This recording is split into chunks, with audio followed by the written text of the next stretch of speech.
At the end of this video, you're going to be able to take any city in the world, like here, Amsterdam, the city where we are based, and calculate the urban heat islands within it. And as you can see, we can even do Paris or even Berlin. Pretty cool. All right, so in this video, I'm going to show you how you can use this code to get the urban heat island of any city. If you don't want to understand too much and just use the code, you can go in the description and you already have a link to MapHub where I have already put a sample of the data, so this dataset that we're going to extract, as well as all the code that you can use. But let's jump right into it. The first thing we have to do, of course, is to import the required library. Those are all standard geospatial library with two exceptions. So here, Google Earth Engine, the Earth Engine library, which is what we are going to use to get access to Landsat data, simply because it's very easy to use. And the OpenStreetMap library as well, that we are going to use to get access to all the buildings in the city in question, which in our case will be Amsterdam. So the only thing that you kind of have to change is in that config section. Here you can change the city you want to analyze, as well as the number of building maximum that you want to download. This can improve performances. So if you are in a very, very big city or you have a poor internet connection, you can put a lower number here. But in my case, I'm going to analyze Amsterdam with a maximum building of 1 million, which is really overkill because Amsterdam only has a little bit more than 100,000 buildings. But let's go with that and let's launch that cell. Now that we have done that, we are going to also launch this section, which basically will find the boundary of the city of Amsterdam. That's very important because when we are going to get the buildings from OpenStreetMap, we want to get the buildings in Amsterdam and nothing else. So now that we have run this, if we go into our cache, we have access basically to this file that shows the boundary of Amsterdam. Once this is done, we're going to launch this one, and this is really the part of the code that's going to get the buildings from the OpenStreetMap database. As you can see, it's pretty easy. We use that function from OpenStreetMap, features from Polygon, and we give it a city geometry as well as the tag. So here I just want to get everything that is a building. Even though what's interesting you're going to see is when we download, we are going to have buildings that are houses, town hall, public centers, a lot of different things. And of course, what's also kind of important here is to clean the data that you're going to get by only keeping polygon and multi-polygon. We are not going to want to bother with some weird geometric shapes that could be corrupted or that could not be relevant to us. So we are just going to get that. What I also recommend here is to increase the OpenStreetMap timeout, because by default it's 3 minutes. And for example, for me, with my connection and the amount of buildings that I'm going to try to get, this is not enough. It would time out at the 3-minute mark. So I put 10 minutes just to be large. So while this process, I'm also going to explain the two next functions that we are going to use. The first one here is to authenticate with Google Earth Engine. This is just a check that I always run to be sure that I'm authenticated with Google Earth Engine. It's great because you're going to know that, you need a Google Earth Engine account, and if it doesn't work, it will tell you, you're not authenticated with Google Earth Engine, so please run that in your terminal. The second function here is really kind of the big piece of this code. It's the function that takes as input the city boundaries, so in our case Amsterdam, and all the buildings that we are going to obtain from the OpenStreetMap database. And it's going to get a Landsat temperature data, and it's going to process it to know per building what is the amount of heat, what is the temperature on those buildings. So how does it work? Overall, it's pretty straightforward.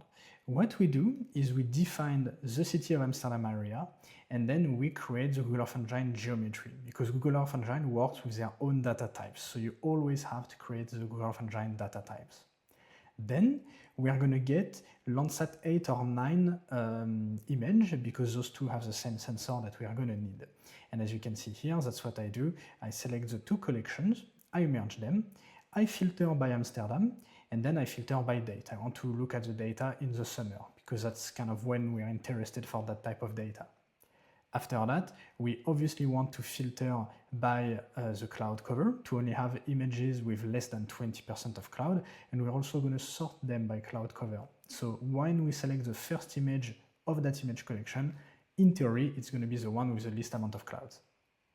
Once this is done, we just quickly check if we have an image, because maybe you're in a city where it was cloudy during those entire 3 months, and then maybe you don't have an image at all, and that will tell you. If that's the case, you can change the date, change another city, or change the year maybe, or widen the amount of date that you give it as an option. Once we know that all of this is good, we are going to select the thermal band that we're interested in, which is this one, because that's the one that is going to give us the temperature. Very important here, we define a batch size, because we are going to process more than 100,000 buildings. The thing is, Google Earth Engine cannot work with that many data points at the same time, so we are going to work in batch, and this ensures that we stay well under the Google Earth Engine limit. Once this is done, we are going to iterate through all our buildings. So from 0 to all our buildings, in our case 100K plus building, with this batch size. So, as I said, we are going to take all our buildings, and we are here going to get the centroid of the building. So kind of the middle point of the building that's going to be good enough for us. Once we have that centroid point, we convert it to a Google Earth Engine feature, because again, Google Earth Engine doesn't like shapely geometry, so we are just going to create a Google Earth Engine variable and data. And once this is done, we are going to get the temperature value. So we are going to take in those regions, which are the list of our points, the data from thermal, and thermal is our Landsat band image that we have gotten previously. Once this is done, we get the results, and we extract the temperature from those results. So here you have to be a little bit careful, simply because the Google Earth Engine API could crash if you go too fast.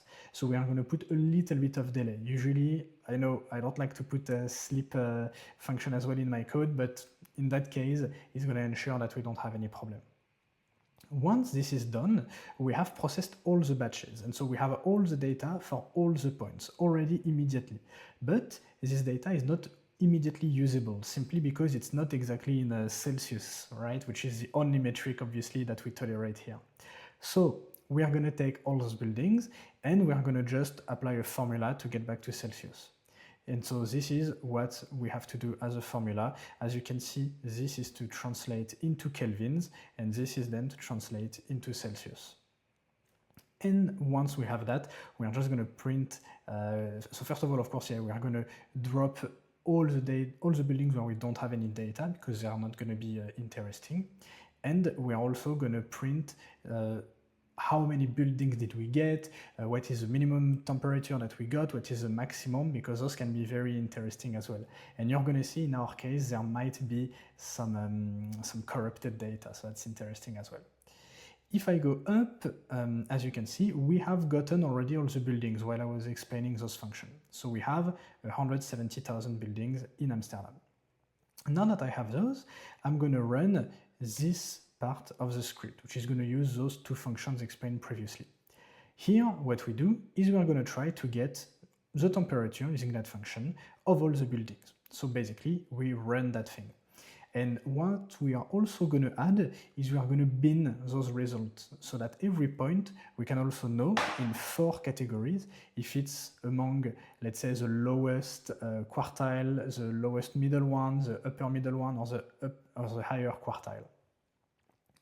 And once this is done, we are happy and we have all the data. Here, I've put an exception just in case you have a problem getting access to Google Earth Engine, or you don't have any good enough value from satellite data. This is going to generate synthetic data, so that's fake data.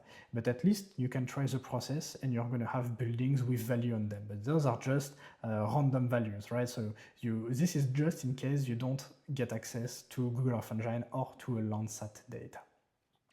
And once this is done, we are just going to save the file as a GeoJSON, which is the format that we want to have as an output.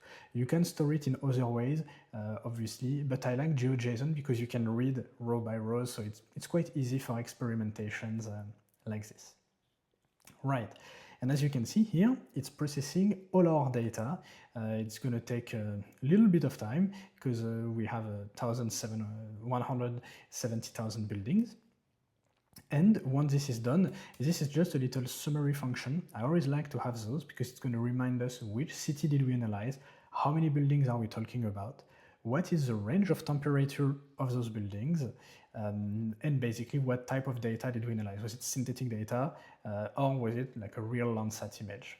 And as you can see here, we did have a real Landsat image, which was taken actually on the 7th of July 2023. So that's a real Landsat image. Okay, so this is going to run for a bit because, as I said, there are lots of buildings and it's going to take a bit of time, but I already ran it before, so I'm going to show you what it looks like on MapHub and how we can make that file even better and more beautiful. So here I'm on MapHub and I uploaded that file, the Urban Heat Island file. Let's go on it. And once I'm on it, you can see here we have our file. So let me edit the map style so we can make that file pretty, because here it's just the default that MapHub chose, which is not bad, but I think we can do even better. Let me move my head a little bit. And if I go to my Urban Heat Island vector, we can obviously take the temperature, so this property of our file, which is exactly what we need. And we are going to, let's say, take a lot of steps, and I really like that color. I like that color here because it goes from, let's say, not too warm to very warm, which really shows what are the high points in the city.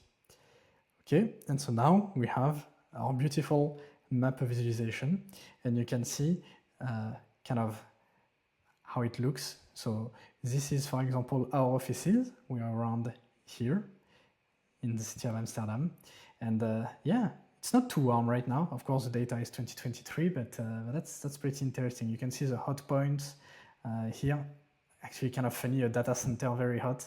So that's basically what we get with this data. All right, let me save it because that's how good I wanted it. Up. Perfect.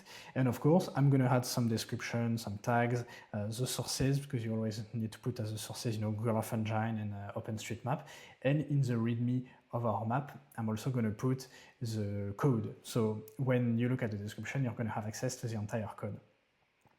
And all right, that's about it. I hope you liked it. It's relatively easy to do this in any other city. I also tried, as you saw in the intro, Paris and Berlin. So it works pretty well. Have fun, tell us what you like, and don't hesitate to share your maps on MapHub. We would love to see what you make out of this data. And yeah, see you around for another tutorial.